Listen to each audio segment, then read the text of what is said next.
This is the Fantasy Football Fellowship podcast presented by Medi-Share. Together, we'll unpack fantasy, faith, and life. I'm Bryce Johnson with Harrison Zuckerberg, and we are your fantasy coaches here to encourage you and help you win while also finding meaning and purpose throughout the fantasy season. We won't always be right, but we hope we'll be convincing. We're a part of the Unpacking It Podcast Network. I'm coming to you from the Unpacking It Ministry studio in Charlotte, North Carolina. Wow, we're getting close to the fantasy playoffs, and so we have a lot to discuss today as we prepare. For many, this is the final week in the regular season. For some, the playoffs have already begun, depending on how big your league is and what week you end the fantasy playoffs. But it's that time. Things are heating up, and of course, in the NFL, same way. We are seeing a couple teams slide out of playoff contention in real life. And so as we've talked about the last couple of weeks, how does that affect us in fantasy? And who are those teams getting hot right now? And those players that we want to target in fantasy down the stretch. That's going to be what's key. And so today on the show, during our breakout segment, we'll also talk about fantasy loyalty and how it actually is a great thing at times, but this time of year, some of those players that we were loyal to early in the year, some of those guys that delivered for us in week 3, in week 4, they're not playing well anymore. And we may actually have to bench them or even release them this late in the season so that we have a lineup that is maximized for this time of year, this playoff run that hopefully you are on in your league. And so the Unpacking It Fantasy League, we begin our playoffs this weekend, which should be fun as well. So we'll keep you posted on that throughout the playoffs. And so Harrison was sick last week. We've got him back. Now I'm battling a little something today, but we'll push through and we'll have some fun together. We always love hearing from you, your questions, your thoughts. You can leave those comments anywhere you're watching live, and then also email later, Bryce@unpackingit.com. Want to thank our sponsors. First off, Sugar Creek Coffee. We love having them on board. Visit sugarcreekcoffee.com. Use the promo code UNPACK. Save a little money and support Fantasy Football Fellowship as well as Unpacking It. And what's great about Sugar Creek Coffee, others typically, they have pre-roasted beans, but they don't roast until you actually place an order. And so you can be assured the freshest roasted coffee is delivered to your door. So wherever you are, you can order some Sugar Creek coffee.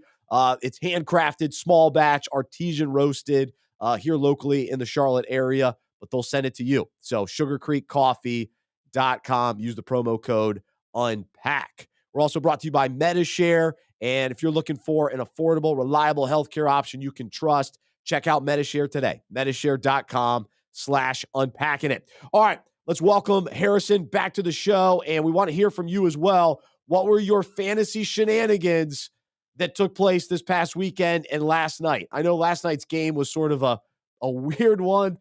Once again, Tom Brady gets the win in dramatic fashion. Just when we thought they were done, Saints were going to pull it out. Tom Brady, Rashad White, they make it happen. So, Harrison, great to see you. How you feeling? Fantasy-wise, looks like you're good to go health-wise. Yeah, I'm feeling great fantasy-wise. I went 2-1 this week, and my one loss was in a league where I'd already clinched the playoffs. I was 10-1 or 11-1 entering the week. So my guys were just taking a rest to get ready for the playoffs, taking that final bye week like NFL teams do in week 16 or week 17 now. So they're going to be good to go by playoff time. I told them just to, sit on the sidelines, get themselves healthy for when it really matters. And in my other two leagues, another one I'm pretty much locked in, but a win felt good for seeding. And then in my final league, I started out the season 1-5 in this league, and I've completely turned it around. Depending on how this week goes, I could sneak into the final playoff spot. There's a bunch of us tied right now. It's going to be point differential head to head. So that last week winning was huge for me because now I have a chance to sneak into the playoffs after being in last place for pretty much the first half of the season. That's why we never give up. We keep going. We keep making adjustments and fighting for that last playoff spot. So hopefully that's the case for our listeners as well. So there you go. That's positive, Harrison. For me, a little negative. So my big league, drafted mid-August, felt so good about my draft. I was thrilled. I was like, man, this is going to be a great year. And last night, my playoff chances absolutely dwindled because here's what I needed last night. I needed Taysom Hill to do nothing. I was up by 6. And sure enough, last night, Taysom Hill finally wakes up. He hasn't done anything in weeks, gets into the end zone, beats me and my team that I've just been surviving all year. Looks like that kind of put an end to my chances. So that was my big league. However, I'm in 4 other leagues. Those I'm doing all right. At least 3 of them in playoff contention and even a chance to at least win 1 or 2 of those. So that's exciting. But what I found interesting over the weekend, the Lamar Jackson injury, very costly for fantasy managers. However, in one league I started Lamar Jackson. I still won. In another league, I went up against Lamar Jackson, and he still won. I mean, I don't even know how that's possible, but that was kind of crazy that I saw. And then, I think across the board too, some injuries to running backs. Ken Walker, that was a big deal. And then for me, as I talk about every week, the Colts. The Colts are a disaster. They continue to kill my team. And so, Matt Ryan can't throw the ball, but he does find Alec Pierce. So Alec Pierce has this big game. I need Michael Pittman to have a big game. Not the case. He was a letdown there. So anyway, lots of fantasy shenanigans as we head into either the final week of the regular season or into the playoffs. But who are some players that you're most excited about right now, down the stretch, that you feel like are going to be league winners and players that, are coming on at the right time? For me, I think the obvious answer is Isaiah Pacheco. I mean, we knew he had the talent. It was just about getting the opportunity. He officially surpassed Clyde Edwards-Helaire a few weeks ago. He's now scored touchdowns in back-to-back games as well, so they're giving him the red zone work. I mean, he looks like the guy now that down the stretch, the Chiefs are starting to realize we can't throw the ball 50 times a game with Patrick Mahomes and win. We have to establish some sort of run game. He's now the running back of choice there. I think he is going to be someone who's going to be great over this fantasy playoff stretch as the Chiefs look to contend for, a Super Bowl and push for that number 1 seed in the AFC. And he's going to be the main running back, a part of that offense. I love Pacheco too. I've got him in a couple leagues, feeling very positive about him. And as far as sort of the flip side of that, who are some guys you're maybe you thought, and we always like to hold each other accountable here on this show, some guys that you thought were going to be great this time of year, but now you're questioning that and they're not living up to it lately? Yeah, so one guy that I thought that was going to be fantastic as the year went on was Chris Olave, because I didn't think the Saints would end up being as much of a disaster as they would be to start the season. They were okay to start the year. Olave was playing great. And then over the last few weeks, he's not been terrible, but he's just been giving you a lot of, 4 receptions for 50-yard type of games where it's like, I can't bench him, but I can't start him. I thought he was someone who was going to take a really solid opening part of the season. The offense was going to click as they got a little bit more familiar, as the head coach and the scheme sort of figured itself out, and he was going to explode. And he has taken a step back. That has definitely not happened as the Saints season has gone on. So we've already got a comment coming in. Alvin Kamara, a little disappointing last night. How do you feel about him and moving forward? Yeah, it's interesting because Alvin Kamara, again, is the best player in this offense and someone who was, a first or second round pick in a lot of drafts, and you want to perform at a high level. He's probably going to get the volume that you can expect, but really what his value has come from for a while has been touchdowns. And he has not gotten that this season just because of the lack of scoring opportunities in New Orleans. So I think that's concerning down the stretch, is that I don't think you're going to get those huge boom games from him moving forward. Now, he's still definitely a startable running back who's going to be solid just based off of volume, but it's going to be hard for him to get those, 20 something point games that we saw him consistently get, where he was having 2 touchdowns, 3 touchdowns, 5 touchdowns in a game sometimes last season and seasons prior. Yeah, I guess in general, we probably should be out on the Saints as far as depending on them to carry you down the stretch and into the playoffs. For me, a little accountability. So I traded away Derek Carr, sort of gave up on the Raiders, and I'm slightly regretting that. I've been wrong on that to a certain extent. And Devontae Adams, oh my goodness. I mean, he's lighting it up. And then, of course, Carr is getting him the ball. So that connection that, it was good early on, but it's almost like getting to another level. Now the Raiders are actually, winning some games, and they're staying alive as far as they're not totally a dead team like, say, the Denver Broncos are. So I may be missing out on that a little bit. I actually had a chance to sort of maybe make a move for Devontae Adams a few weeks ago, passed on that, and that was a mistake as well. And then also, let's see, where else am I kind of missing on? The Chargers. The Chargers have been one of those difficult teams to sort of figure out. And even Eckler, he's been fine. He's been solid. He's right there, but he's not the elite running back that we probably need him to be to go all the way. And then, of course, your boy Mike Williams continues to be, a disappointment this year. And then, like I said a few weeks ago, I'm so bummed that I let go of Josh Palmer, because he continues to be a very nice receiver for the Chargers. So for me, the Chargers have been one of those weird teams all year long, hard to figure out. I was all in on them like I was with the Colts, and it hasn't panned out as well for me. And it kind of how I've responded to the Chargers throughout the season, and guys that I, like Palmer, that I did not stick with. And then I would say Josh Kelly's someone interesting to, at least because Eckler's not dominating like I want him to. Josh Kelly's an interesting name to stash on your bench just in case. So be alert. Like I said a few weeks ago with P. Ryan, Kelly's my next guy to keep an eye out for. On the positive side for me, P. Ryan's been great the last 3 weeks. I think he'll still be a part of things. Looks like Mixon will be back. I think P. Ryan at least has some flex appeal moving forward. And then A.J. Dillon, I did hang on to him. I hung on to him all year long, and it might finally pan out. So I think we're finally there, which is encouraging. And then, of course, Tony Pollard, my guy every week. I keep telling you, hey, stick with him. Keep him in your lineups. Don't worry about Zeke. There's room for both of them. So any other kind of players that you're either you need to be accountable about, or somebody that you're excited about? Yeah, so one guy that I need to be accountable about is Christian Watson.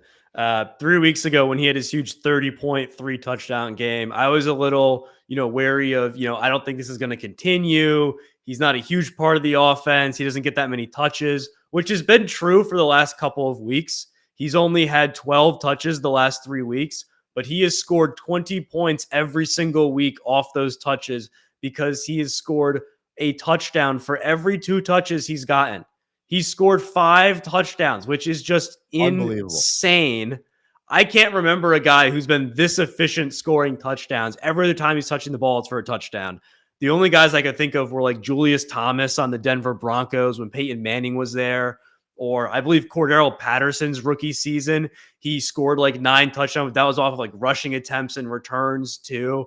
I don't know. I couldn't find anyone who's scored double-digit touchdowns or close to it off this little reception. So if anyone listening can remember playing fantasy and there was a guy who would get, 2 receptions every week but get a touchdown, let me know, because I just can't think of one. This is unbelievable, the rate that he is going at the end of the season. Another team I was ready to give up on the Packers and thought shut down Aaron Rodgers. Now, it was against your Bears this past weekend, and we know how Aaron Rodgers does against the Bears. But Watson has been very consistent, very reliable.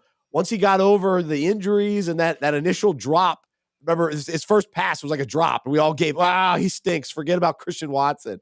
He's been awesome. And along those lines, I'm curious from listener standpoint, I'll ask you this too, Harrison. What rookie do you feel like can be a league winner this year? Is it Christian Watson? Is there another rookie that you feel like he's going to get a chance right now toward the playoff run is going to win some championships for people? Yeah, I think Christian Watson's definitely one.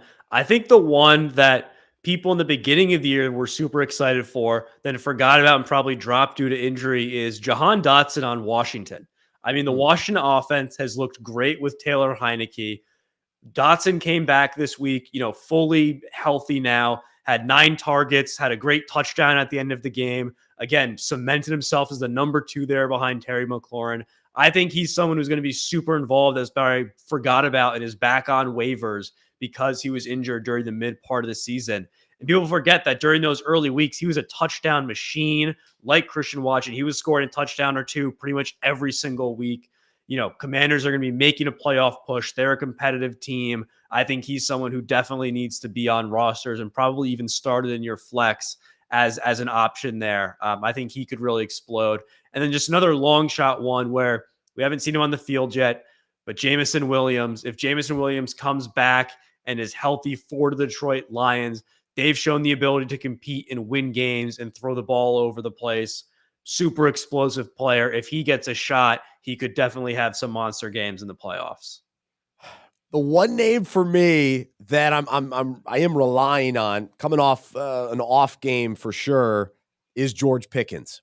I think the Steelers are one of those teams that they seem to be clicking better now, and with things, Cincinnati's probably going to win that division. With the Ravens now struggling, Cleveland, they're just not going to be able to click this late in the year, bringing back Deshaun Watson, which we may talk about later. But so Pittsburgh, I like some momentum there, and George Pickens could be that rookie, especially if he's your flex. If you're counting on him as a wide receiver 1 or 2, that's a stretch. But as a flex, he could be nice down the stretch. So that would be my one rookie. As much as I want Dameon Pierce to carry me, still some hesitation there. A decent game against Cleveland, but not necessarily the league winner that we thought after week 3 or 4.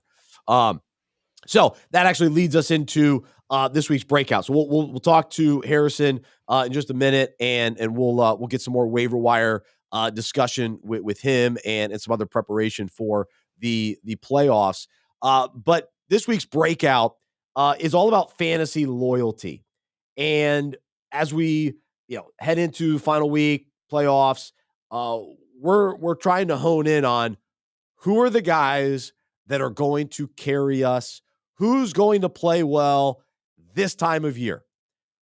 What's, who's going to contribute, not based on what they did in weeks 3 and 4. Well, what are they doing in weeks 14, 15, 16? What are the matchups that they have? Who has some divisional games coming up that are beneficial? Those are the players that we need to focus on right now. They're going to make our team better. And what ends up happening, though, as we make these lineup decisions, we think back to some of those guys that we could trust, that we did depend on early in the year. That one guy that remember, he won the week for you in week 6. And so you have a sense of loyalty to him.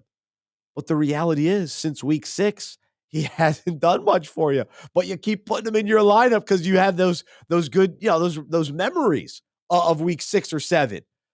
But now it's week 14.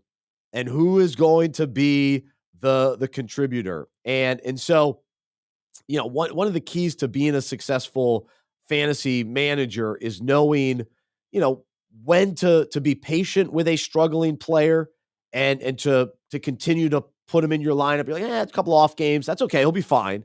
Versus understanding, no. It's time to let him go. It's time to bench him. And I've got to make some changes. I got to make some changes to my lineup this time of year. It's important to do so. And so, in fantasy, it can be tough letting go of a player that we have been cheering for all season, but we just know that it's time. It's time to release him, time to bench him. And so here at Fantasy Football Fellowship, we take fantasy concepts, relate them to the Bible, relate them to our own lives.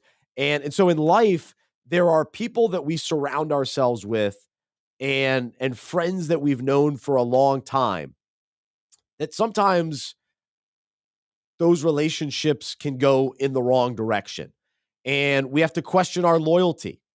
And, it's great to be patient with our friends and the people in our circles and stick by them, especially when they're struggling. We say, no, they'll turn it around. They'll figure it out. We stick by them. We keep putting them in our lineup, so to speak.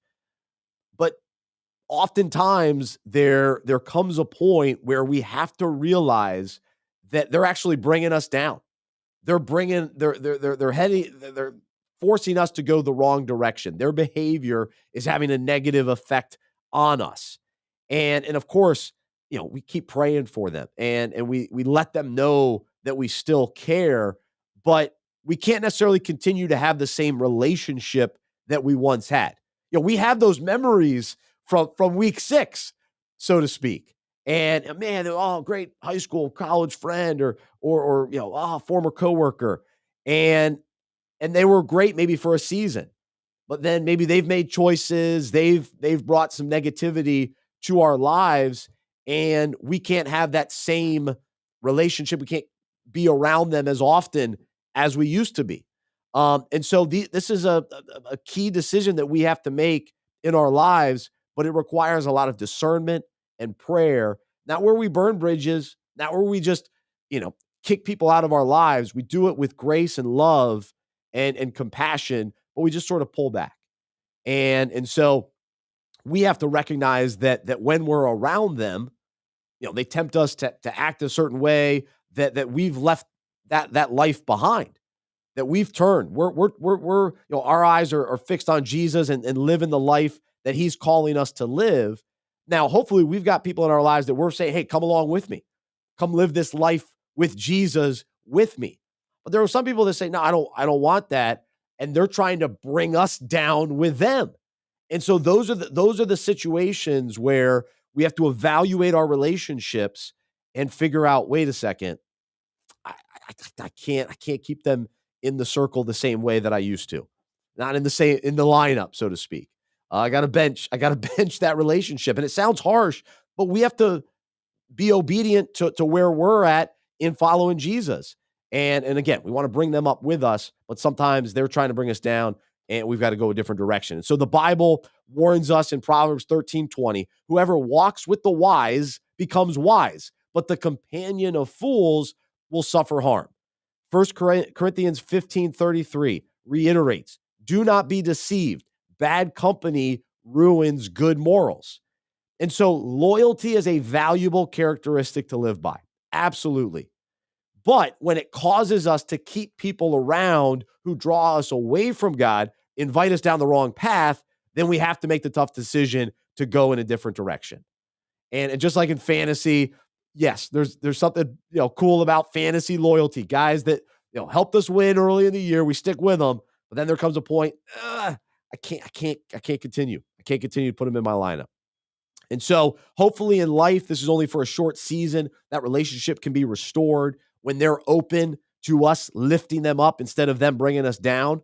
And sometimes, walking away from the relationship may be the impetus needed to actually bring positive change in their life because they recognize, man, I miss being around them. And then they're more willing and open to have some honest conversations. And so lastly, Psalm 1:1-3 provides this encouragement. Oh, the joys of those who do not follow the advice of the wicked or stand around with sinners or join in with mockers, but they delight in the law of the Lord, meditating on it day and night. They are like trees planted along the riverbank, bearing fruit each season.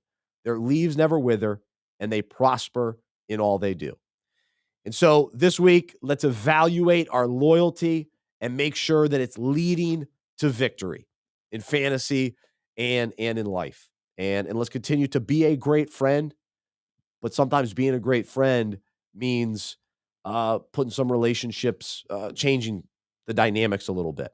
And so seeking the Lord for that direction, for that wisdom and knowing how to approach that. And ultimately, we want to surround ourselves with people that are pointing us to Jesus, pushing us forward, and we're positively impacting their life. They're positively impacting our life as well. There are certain situations where, yeah, we want to step into messy relationships and again build and bring people up with us.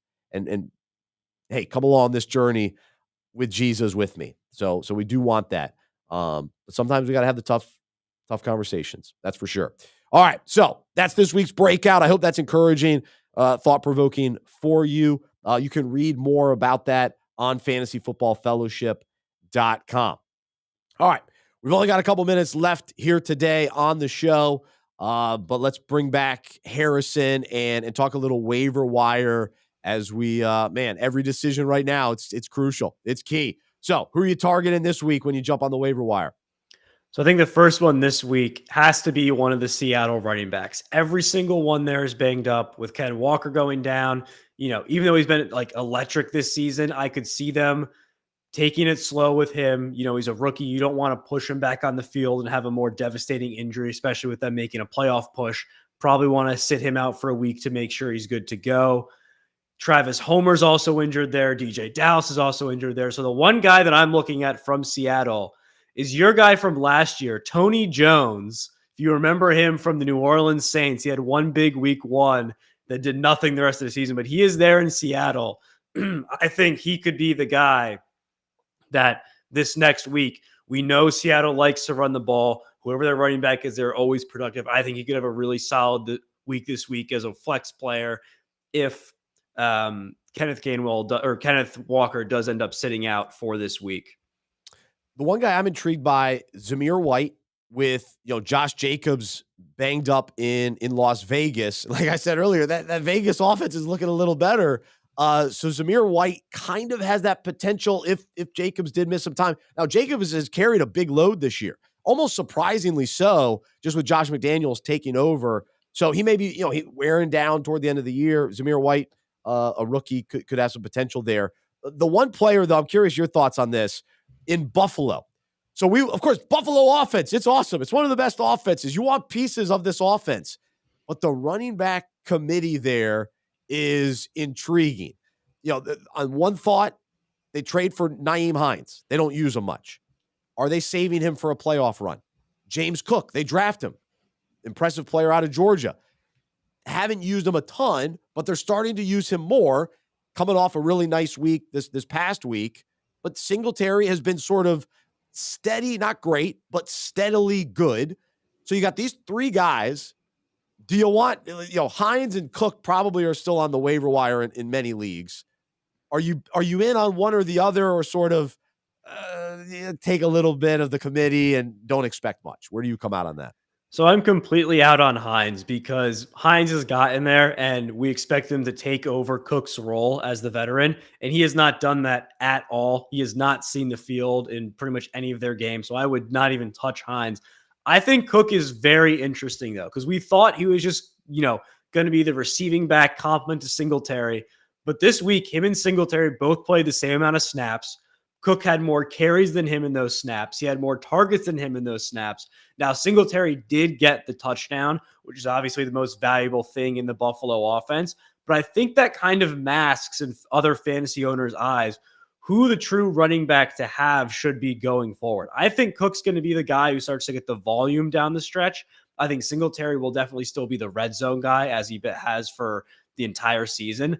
But I would not be surprised if you start seeing games where, just like last week, instead of being Singletary getting 15 carries and Cook getting 3, it's Cook getting 12 carries, Singletary getting 9, and Cook getting 5 receptions on top of that. I think he could be a really, the ceiling probably isn't there, but I think the floor should be pretty high for him on a week-to-week basis if he can keep this same workload that he did last week moving forward. Yeah, and I would feel relatively confident putting James Cook in as a flex moving forward. I'm not willing to say he's an RB2 just yet, but definitely a flex. One last guy just to mention, he's probably not on anybody's waiver, but I happened to pick up Cam Akers a couple of weeks ago, and I'm totally out on the Rams. They're a disaster. They're right there with Denver just as a dumpster fire. However, Cam Akers had a pretty nice game, and he got the volume. And so I I think I'm going to put him in as a flex this week because the Rams just don't have anybody else. They don't even have anybody to throw to. So Akers will at least get something. In the NFL, even the worst teams, like there's still yards available and a garbage time touchdown. And actually the Rams were even in that game against Seattle on Sunday. So anyway, I'll in some ways it's accountability for me, but I'm intrigued by Akers a little bit. There's some interest there. So any final thoughts, Harrison, as we wrap up today's show? It was a quick show today. Yeah. So I think the last one for me is don't be fooled by Tyler Huntley coming in and taking over the job for Lamar Jackson if he's out for these next couple weeks. Last year, he did a fantastic job, but he also had a healthy offensive line, Hollywood Brown, a healthy Mark Andrews, and solid running backs there last year. He has none of that there this year. If you just look on paper, I don't think it's a crazy thing to say that with Tyler Huntley instead of Lamar, Baltimore has the worst offense in the NFL. There's no one on that roster who can produce on offense. Don't pick up Tyler Huntley and think that he's going to have a 40-point game again like he did last year because he's Lamar Jackson Jr. or something like that. He'll probably have, an okay game where will he score like 10 to 12 points because of the rushing volume that he'll get? Yes, but do not pick him up and start him over someone who's been your QB for the entire season and producing for you, because I just do not think the upside is there for him in that offense. There you go. All right, good stuff. Also, I'm not panicking on the 49ers. I'm still in on the 49ers. Brock Purdy, let's go. I'm a touch concerned with Ayuk, but overall, I'm still in on the 49ers. 49ers, I think, could be good with Purdy. The only thing that concerns me with them is I've heard rumors about Baker Mayfield possibly going there now the Panthers let him go.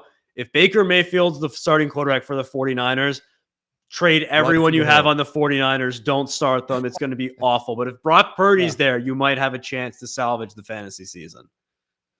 Exactly. Absolutely. Well, good stuff, Harrison. Glad to have you back this week. We missed you last week. And thanks, everybody, for listening today. We hope you have an awesome rest of your week and wish you the best. Week 14. Here we go.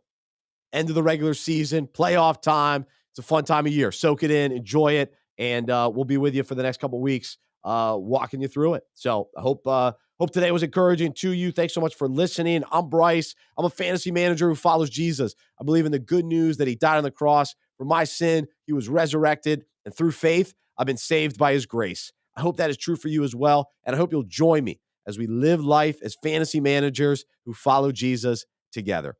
We'll talk to you next week right here on the Fantasy Football Fellowship Podcast presented by Medi-Share.